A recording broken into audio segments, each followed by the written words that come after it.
Marx and Satan, Chapter 6. A Spiritual Warfare.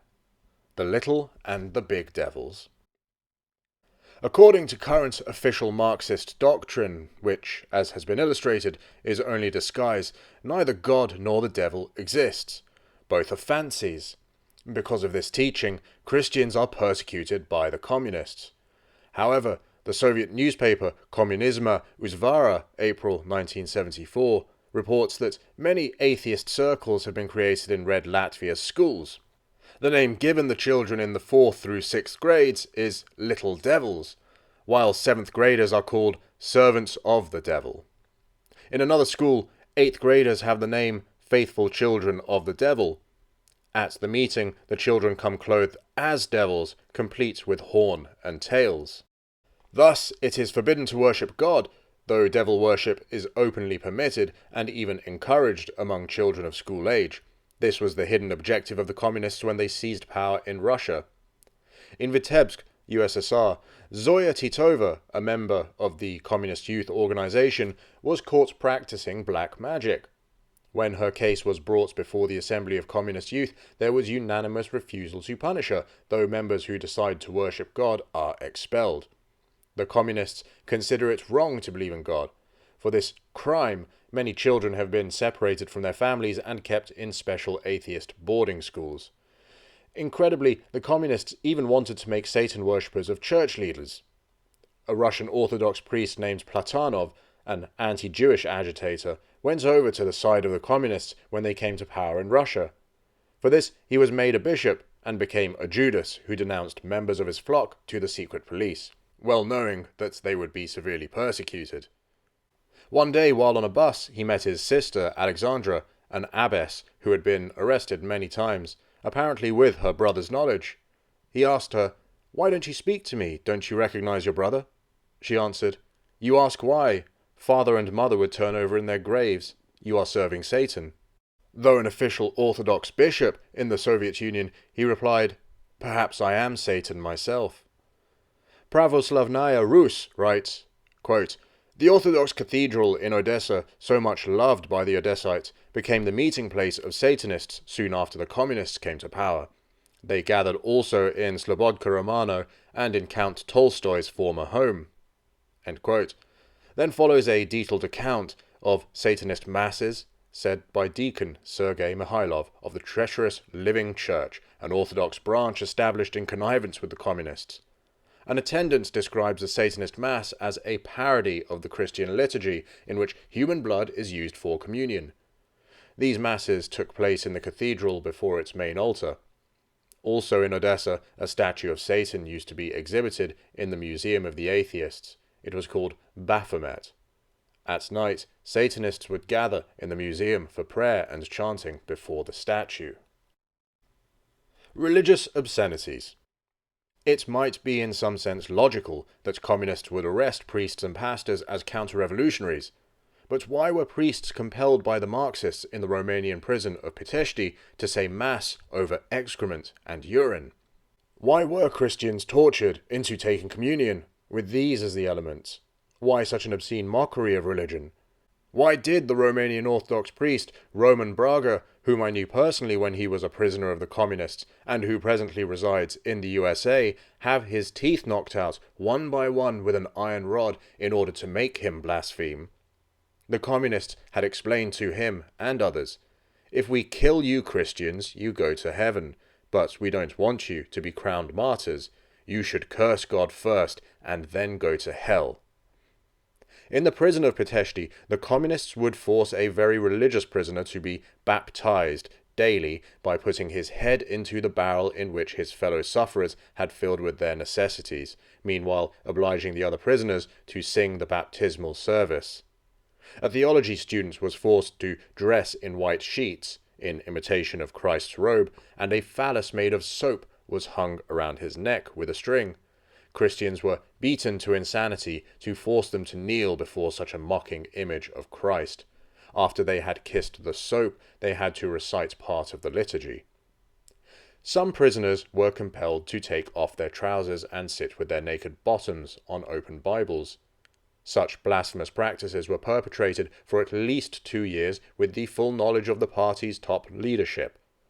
What have such indignities to do with socialism and the well-being of the proletariat? Are their anti-capitalistic slogans not merely pretexts for organizing satanic blasphemies and orgies? Marxists are supposed to be atheists who believe in neither heaven nor hell. In these extreme circumstances, Marxism has lifted its atheistic mask to reveal its true face, the face of Satanism. Communist persecution of religion might have a human explanation, but the fury of such perverse persecution can only be satanic. In Romanian prisons, and in the Soviet Union as well, nuns who would not deny their faith were raped anally, and Baptist girls had oral sex forced upon them. Many prisoners who were so treated died as martyrs, but the communists were not satisfied with this. Using Luciferian techniques, they made martyrs die blaspheming because of the delirium provoked by torture. Only once in all his works did Marx ever write about torture. During his own lifetime, many of his followers were tortured by Russian Tsarist authorities. Since Marx is usually described as a humanist, one would expect him to write with horror about such an abominable practice. But his only comment was, quote, "Torture alone has given rise to the most ingenious mechanical inventions and employed many honourable craftsmen in the production of the instruments." End quote. Torture is productive. It leads to ingenious inventions. This is all Marx had to say about the subject. No wonder Marxist governments had surpassed all others in torturing their opponents. This alone displays the satanic nature of Marxism. Marxism also is based on a hatred for God. In 1923, in the Soviet Union, mock trials of God were held in the presence of Trotsky and Lunacharsky. But such opposition to God and his people does not belong only to the past. Satanist desecrations of Catholic churches have occurred in the 1970s in Opina, Dotnuva, Znaitu, Kalvaraya, Sed, etc., localities in Soviet Lithuania, the most recent about which we know happened in Al-Sadai on September 22, 1980. In his book Psychiatric Hospital 14, Moscow, George Fedotov tells of his conversation with the psychiatrist Dr. Valdemir Levitsky about a Christian named Argentov who was detained there. The physician says, "You are pulling your friend Eduard towards God, and we toward the devil, so I'm using my rights as a psychiatrist to deny you and your friends access to him." The Christian Saludaka Ndebele was interrogated by the secret police of Maputo in communist Mozambique. The officer said to him, "We want to kill your God." He raised his gun toward the head of the prisoner and declared, "This is my God. With this I have the power of life and death. If your God comes here, I will shoot him dead myself." In Chiasso, communist Angola, communists slaughtered animals in a church and placed their heads on the altar and pulpit. A poster proclaimed, "These are the gods whom you adore." Pastor Aurelio Chicanya Saunge was killed together with 150 parishioners. When the Catholic Lithuanian priest Eugene Vosikovich was killed, his mouth was found to have been filled with bread, an apparent Satanist ritual. Vechernaya Moskva, a communist newspaper, let pass a Freudian slip of the pen. Quote, "We do not fight against believers and not even against clergymen. We fight against God to snatch believers from him." End quote. A fight against God to snatch believers from him is the only logical explanation for the communist fight against religion. We do not wonder at these words in a Soviet newspaper. Marx had said it already in his book German Ideology. Calling God the absolute spirit, as his teacher Hegel had done, he wrote, "We are concerned with a highly interesting question, the decomposition of the absolute spirit."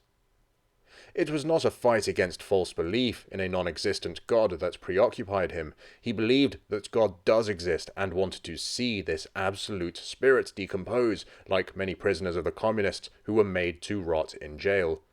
In Albania, a priest, Stephen Curti, was sentenced to death for having baptized one child. Baptisms must be performed in secret in many communist lands, including North Korea. The prosecutor at the trial of Metropolitan Benjamin of Leningrad said, quote, "The whole Orthodox Church is a subversive organization. Properly speaking, the entire church ought to be in prison." End quote. The only reason all Christians are not in jail in the Soviet Union is that the communists are not quite powerful enough. But the will to destroy is there. Unrestrained by the Spirit of God and empowered by the forces of evil, they would indeed destroy the whole earth, including themselves. In the Soviet Union, baptisms can be officiated only after registration. Persons wishing to be baptized or to have their child baptized must present their identity cards to the representative of the church board, who in turn must report them to the state authorities. The result is persecution. Kolkhozniks, workers on collective farms, have no identity cards and can therefore baptize their children only secretly. Many Protestant pastors have received prison sentences for baptizing people. The communist fight against baptism presupposes belief in its value for a soul. Religious people in Israel or Pakistan or Nepal oppose baptism in the name of their own religious outlook because it is a Christian seal. But for atheists, as communists clearly declare themselves to be, baptism should mean nothing. Supposedly, it neither benefits nor harms the baptized. Why then do these communists fight against baptism? It is because communists fight against God to snatch believers from him. Their ideology is not really inspired by atheism, but by a fervent hatred for God. "Among other purposes," said Lenin, "we created our party specifically for the fight against any religious deceiving of the people." Occult practices. More about the relationship between Marxism and the occult can be found in Psychic Discoveries Behind the Iron Curtain by Sheila Ostrander and Lynn Schroeder. It is highly significant that the communist East is much more advanced than the West in research about the dark forces manipulated by Satan. Dr. Eduard Naumov, a member of the International Association of Parapsychologists, was arrested in Moscow. The Moscow physicist L. Regelson, a Hebrew Christian who took his defense, tells us the reason for his arrest. Naumov endeavored to keep the psychic sphere of life free from the domination of evil forces that use parapsychology as a new weapon for the oppression of the human soul. In Czechoslovakia, Bulgaria, etc., the Communist Party spends huge sums on secret investigation into this science. There is an iron curtain which hides from the West information about what happens in the 20 parapsychological institutes located in the Soviet Union. Komsomolskaya Pravda, Moscow, published a lengthy article about hypnotists who help people regress to past lives. For the induction process, they use the following suggestions. Quote, "You descend into earth, deeper, even deeper. You and the earth become one. You are deep in the earth. You are surrounded by thick darkness. Around you is eternal night. Now we approach a spot of light far away, nearer and nearer. We sneak through a small hole to the sky, leaving our own body deep in the earth. We overcome the frontiers of time, and we return to your past." End quote. In such articles, the Soviets use intentional double talk. Aware that some might become frightened, they are purposefully reserved, claiming they only inform without agreeing. But what would readers think of an editor who reprinted provocative articles and lustful pictures endlessly from Playboy whilst claiming that he did not fully agree with what he was purveying to the public? Soviet writers say clearly that this time machine is not science fiction. Transpersonalism offers this voyage in time. In the Satanist black masses, all prayers are said from the end to the beginning, and the priestly robe is worn inside out. Inversion is the Satanist rule, and this is applied even to the doctrine of reincarnation. Whereas Indian devotees are concerned about their future reincarnations, and try to better themselves by obeying what they believe to be God's commandments, the Satanists offer a return to former incarnations. They care nothing about a better future in eternity. Marxism as a church. Just as Satan came to Jesus with Bible verses, so Marx used texts of Scripture, though with much distortion. Volume 2 of the works of Marx and Engels opens with Jesus' words to his disciples, John chapter 6, verse 63, as quoted by Marx in his book, The Holy Family. It is the Spirit which gives life. Then we read, quote, "Criticism so loved the masses that it sent its only begotten Son, i.e. Marx, that whosoever believes in him should not perish but have a life of criticism. Criticism became masses and lived among us, and we saw its glory as the glory of the only begotten Son of the Father. Criticism did not consider it robbery to be equal with God, but made itself of no reputation, taking the form of a bookbinder, and humbled itself up to nonsense. Yes, critical nonsense in foreign languages." End quote. Those knowledgeable in Scripture will recognize this as a parody of biblical verses, John 3:16 and 1:14, and Philippians chapter 2 verses 6 to 8. Here again, Marx declares his own works to be nonsense as well as swinish books. Marxism is a new religion, and it even uses Scripture. Its main work, The Capital by Marx, is called the Bible of the working class. Marx considered himself the Pope of Communism. Communism has the pride of infallibility. All who oppose the communist creed, this expression is used by Engels, are excommunicated. Marx wrote, "Bakunin should beware, otherwise we will excommunicate him." Those who die in the service of Marxism are feasted as martyrs. Marxism also has its sacraments, the solemn receptions in the toddlers' organization called the Children of October, the oaths given when received as pioneers, after which come the higher grades of initiation in the Komsomol and the party. Confession is replaced by public self-criticism before the assembly of party members. Marxism is a church. It has all the characteristics of a church, yet its God is not named in its popular literature, but, as seen by the proofs given in this book, Satan is obviously its God. It is strange that, though Marxism is clearly satanic, it is not seen as a threat by many churches in the free world. Some illuminating statistics on this are available. Seminary professors in the USA were asked, "Can an individual consistently be a good member of your denomination and adhere to Marxism?" Below are the percentage figures of those who answered yes. Episcopalian, 68%, Lutheran, 53%, Presbyterian, 49%, Methodist, 49%, Church of Christ, 47%, American Baptist, 44%, and Roman Catholic, 31%. How sad that those who follow the truth are duped by those who serve the father of lies.